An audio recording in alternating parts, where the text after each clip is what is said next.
오늘 우리가 함께 볼 말씀은 창세기 21장 1절에서 7절까지의 말씀입니다. 창세기 21장 1절에서 7절까지의 말씀을 제가 봉독해 드리겠습니다. 여호와께서 말씀하신 대로 사라를 돌보셨고 여호와께서 말씀하신 대로 사라에게 행하셨으므로 사라가 임신하고 하나님이 말씀하신 시기가 되어 노년의 아브라함에게 아들을 낳으니 아브라함이 그에게 태어난 아들 곧 사라가 자기에게 낳은 아들을 이름하여 이삭이라 하였고 그 아들 이삭이 난 지 8일 만에 그가 하나님이 명령하신 대로 할례를 행하였더라. 아브라함이 그의 아들 이삭이 그에게 태어날 때에 100세라.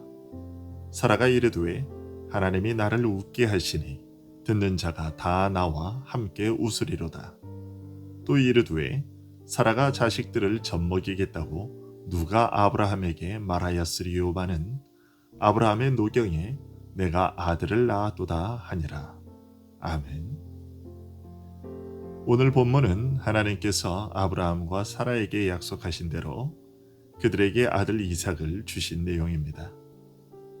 오늘 본문은 이 사실을 전하면서 가장 먼저 여호와께서 말씀하신 대로라는 말을 2번이나 반복하고 있습니다.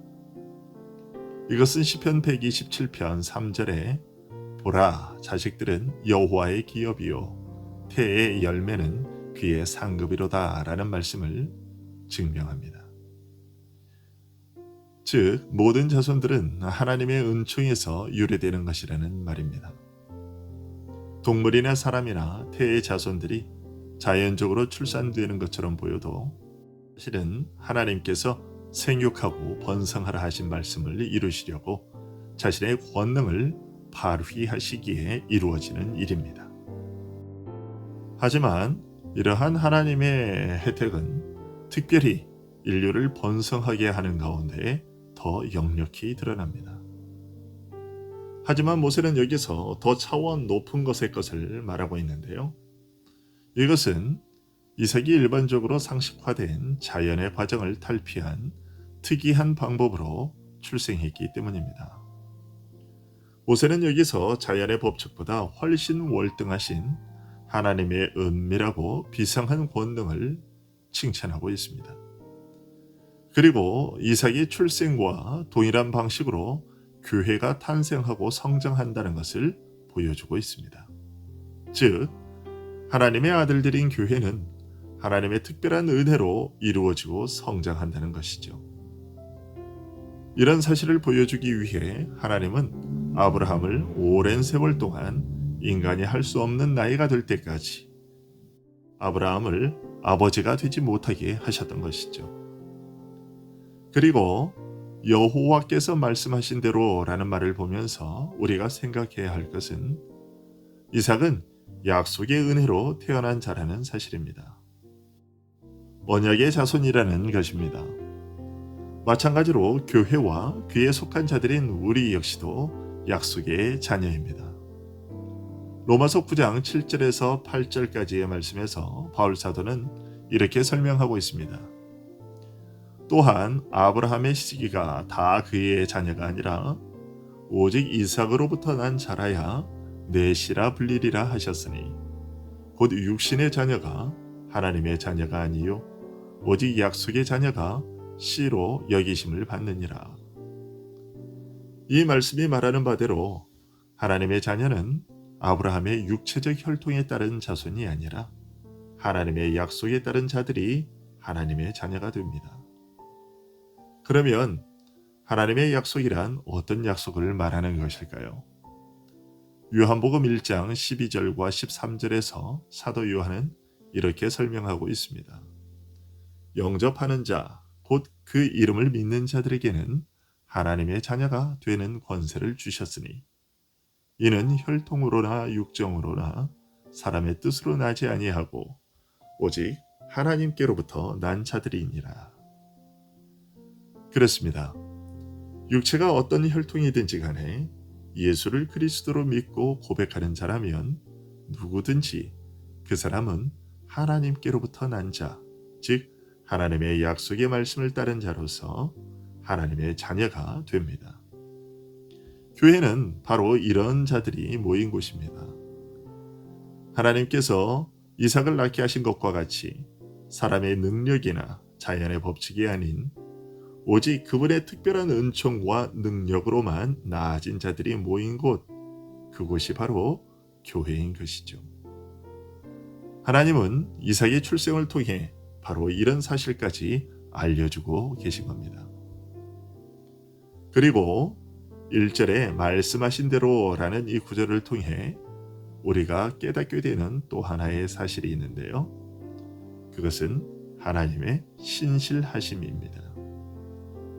하나님은 절대로 인간들에게 헛된 약속들로 귀나 즐겁게 하시는 분이 아니십니다.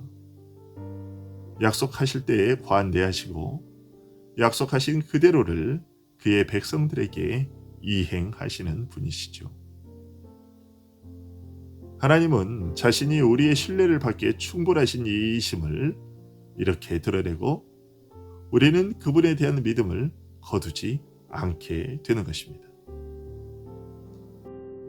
이런 사실은 2절에서도 그대로 이어지는데요.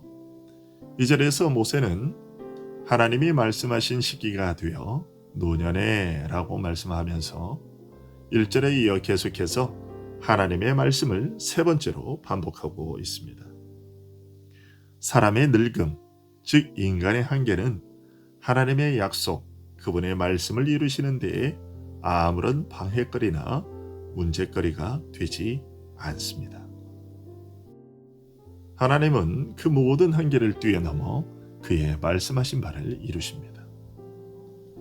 여러분, 혹시 지금 여러분의 한계를 생각하며 낙심하고 계시지는 않습니까?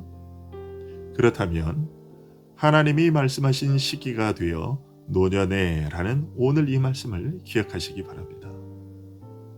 여러분의 늙음은, 여러분의 연소함은, 여러분이 여성이라는 사실은, 여러분의 신체적인 장애는 하나님이 그의 약속하신 말씀을 이루시는 데에 아무런 문제거리가 되지 않습니다. 그리고 그 무엇보다 우리가 하나님의 자녀가 되는 일에 아무런 문제가 되지 않습니다. 그러니 여러분, 가지고 있는 그 한계 때문에 낙심하거나 포기하지 마십시오. 하나님이 말씀하신 시기가 되면 반드시 그 약속하신 바를 이루실 겁니다. 다음으로 3절에서 아브라함은 태어난 아들의 이름을 이삭이라고 지었다고 전하고 있습니다.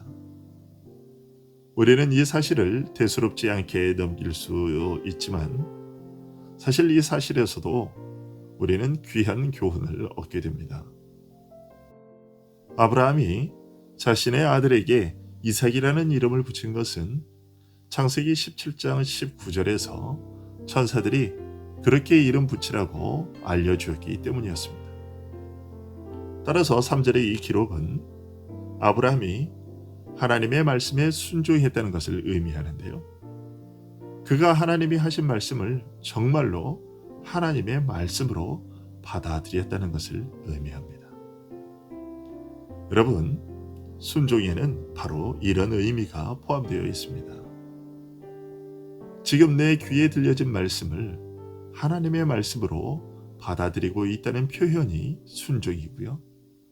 내 귀에 들려진 그 말씀을 하시는 이가 하나님이라는 것을 인정하는 표가 순종인 것입니다. 아브라함이 믿는 자들의 조상이라는 칭호를 받은 것은 바로 이런 점 때문이지요. 그는 하나님의 말씀을 믿었고 그 말씀에 순종함으로써 자신에게 말씀하신 이가 하나님이라는 것을 증거하는 삶을 살았습니다. 4절에서 말하는 바도 그것이죠. 그가 하나님이 명령하신 대로 할례를 행하였더라. 이러한 아브라함의 순종은 자신에게 말씀하신 이가 하나님이라는 사실을 인정한 것입니다. 아브라함은 하나님의 말씀을 그대로 순수하게 자신의 삶의 법칙으로 받아들였습니다. 우리는 이런 아브라함을 본으로 삼아 분수에 넘치게 지혜롭게 되지 않는 것이 우리들에게 절실히 요구되는 삶의 자세인 것을 유념해야 할 겁니다. 그리고 이렇게 하나님을 하나님으로 인정하는 삶을 살 때 우리에게는 놀라운 일이 일어납니다. 어떤 일일까요? 6절과 7절의 말씀이 그것입니다. 하나님이 나를 웃게 하시니, 이것입니다. 우리에게 웃음이 있게 됩니다. 여호와께서 말씀하신 대로 하나님이 말씀하신 시기가 되어 하나님이 명령하신 대로 이 모든 것들을 그대로 믿고 받아들이고 순종하게 되면 웃게 된다는 것입니다. 그때 우리는 7절에 사라와 같은 말을 하게 될 겁니다. 사라가 자식을 젖먹이겠다고 누가 아브라함에게 말하였으리요마는, 그렇습니다. 세상은 우리에게 네가 어떻게 그런 일을 할 수 있겠느냐? 너에게 그런 일이 가능할 것이라고 생각하느냐? 너의 지금 형편을 봐라. 그런데도 네가 그런 일을 기대할 수 있겠느냐?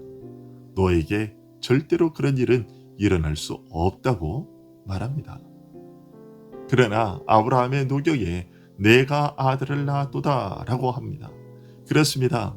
도저히 불가능한 그때에 하나님께서 그 일을 이루십니다. 왜 그 일을 이루실까요? 하나님께서 말씀하셨기 때문입니다. 하나님께서 자신이 그리 말씀하셨기 때문에 그 일이 이루어지는 것입니다. 그리고 7절 마지막에 내가 아들을 낳았도다 라고 하는 말처럼 하나님께서 우리에게 그의 아들을 주셨습니다.